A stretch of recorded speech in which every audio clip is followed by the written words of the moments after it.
Hey everybody, we welcome you back to my 2014 college football previews. We're about to wrap it up as we'll get the season going into the full gear on Saturday. There's already been a few games, but Saturday, of course, is when it all really comes together. And by the way, too, yes, I gotta play this, ladies and gentlemen. That was Alabama's ranking throughout most of last season. Of course, they've won 3 of the past 5 national championships, with more national championships than anybody else. Yeah, Deborah Harry, you gotta love her. Okay, Debbie, you can shut up now. The tide is high, and it's been high. Now, the way Alabama ended 2013 has to just absolutely leave a bitter taste in the typical Tide fan's mouth. As if, losing to Auburn, the one team of all teams on your schedule you could ever ill afford to lose to, wasn't bad enough. The Sugar Bowl, they made Trevor Knight that night look like Peyton Manning. Secondary got burned a lot. Alabama made mistakes. Whether they were ready to play or not, who knows? But in the end, as Bob Soups would say, it was Oklahoma's night. So Alabama, a rarity. They enter a season on a losing streak, and they enter the season not number 1. They're at number 2. But anybody who wants to say that Alabama football is on its way down, anybody want to say that Nick Saban doesn't know how to coach, well, I'm going to put it this way. They would be sorely mistaken, because he can't coach.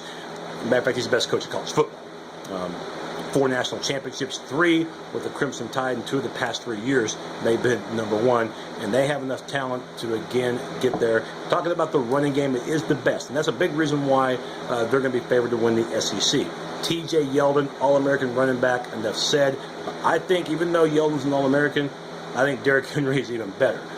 His acceleration, his speed in the open field reminded me of a great OU running back from the 80s. You might have seen the 30 for 30 on him, even if you're not an OU fan, Marcus Dupree. He reminded me of him.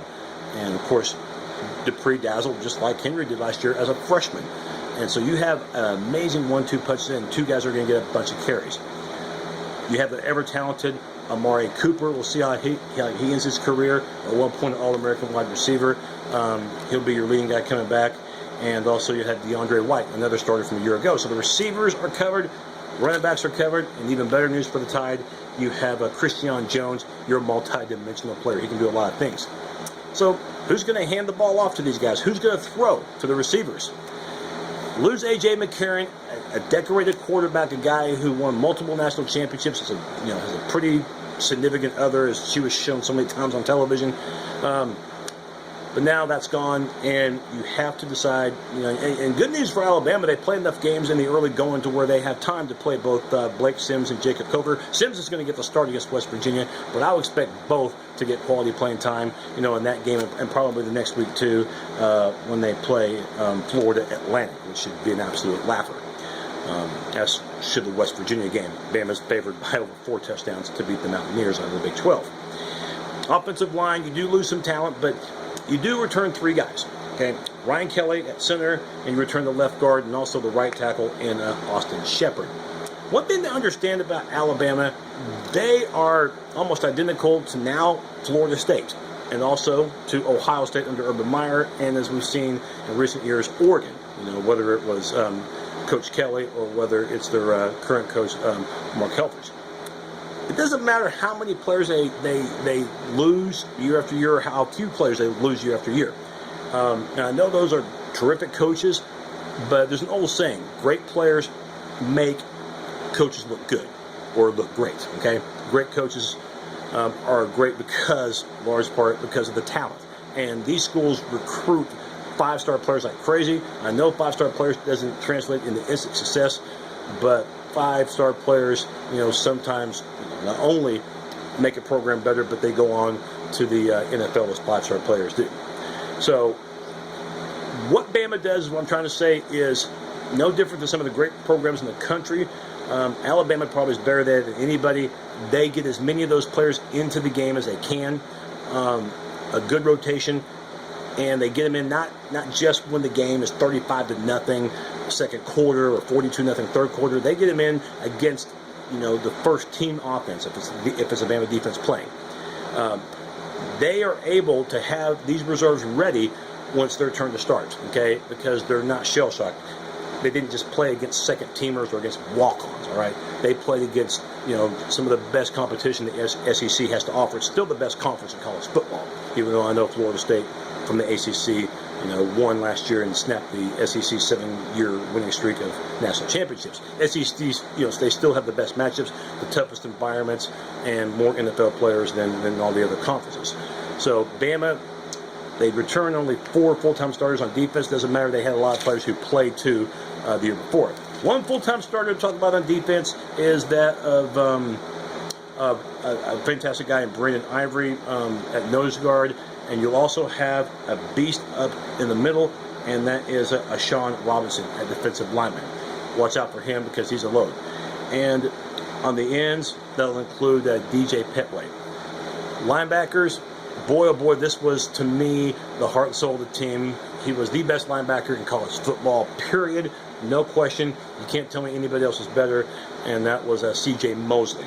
Mosley could cover the ground like crazy, and of course, lay a hit on you as well. Fundamentally sound player. Mosley, you ain't going to find another one like him for a long time. So Tony DePriest, well, he'll do his best at inside linebacker now. He's a returning starter. And at the outside, Xavier Dixon. You'll have him, and then the other guy, non-starter from last year, Denzel DeBall. Secondary, even though yard-wise per game they weren't just flat-out awful, against Auburn, Oklahoma, we remember that performance, and it just didn't make you feel good if you're a Tide fan. What also doesn't make you feel good as well is this is probably going to be the least experienced area of the 3 layers. But your strong safety, nothing wrong with him. In fact, he is a hard hitter. That's Landon Collins, can cover as well. But, you get in Landon Collins' way, it's probably going to be punishment for the receiver. So that right there will pretty much wrap up my coverage of Alabama's defense. I think the defensive line again will be fine against the run. They got to get a better pass rush. They didn't do that last year, not to Alabama standards. I think the linebackers will still be fine in spite of the fact that they don't have Mosley anymore. The linebackers are just flat out fast. And I think the secondary will get better over time. And they've got some time, by the way, before that first real meaningful game, which is a conference opener against Florida in late September, which they get in Tuscaloosa, to get things sorted out. And really, if you look at that schedule, the first 3 games should be lappers. West Virginia out of the Big 12.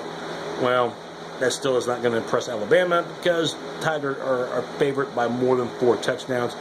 Big year for Daniel Holgorsen at West Virginia to try to get to a bowl game. Otherwise, he might be looking for a new job soon.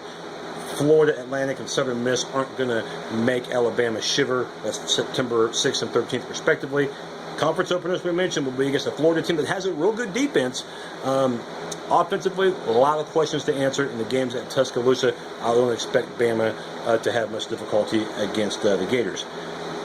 Game that could be difficult is the first true road game, and that's going to be at Oxford, Mississippi against Ole Miss. Now, I'm not just saying this because we saw Ole Miss just recently destroy, Boise State by having a strong second half. What's been one of the main formulas for any team recently to beat in Alabama? Because Alabama loses rarely. Terrific quarterback play. Nick Marshall at Auburn. Of course, this past year in the bowl game, Trevor Knight and his magnificent performance. And then if you go back to 2012, in which Bama still won the national title, but their only loss that year came to Johnny Football, the Heisman Trophy winner that year, Johnny Manziel of Texas A&M, in the great game he had. So, Ben Wallace, he's a veteran QB, and they get that game at home. And I'm sure Ole Miss wants to show the country that, hey, we're better than that 25-0 drubbing that we took at Alabama a year ago. And then you go to Arkansas, Razorbacks stink, and then you host A&M, and after what we saw against South Carolina, that could be another one of those games. You better check mark right there if you're a Tide player, Tide fan, Tide anything. A&M's offense looks lethal, despite Johnny Football not being there anymore. Kenny Hill's pretty dang good. And then at Tennessee, your natural rival, but the balls aren't there in prime time just yet, maybe next year as far as playability. At LSU, LSU's always good with Les Miles. You play that one at Baton Rouge, although the Tide have won 5 of the last 7 in that rivalry. And then the final 3 you get at home. Nice schedule for Bama to close out the year. Mississippi State, a good team, but they won't be able to beat Bama in mid-November, late November, non-conference game against Western Carolina, and that'll all lead to November 29th, Iron Bowl against Auburn. If you don't watch that game, you'll kick yourself.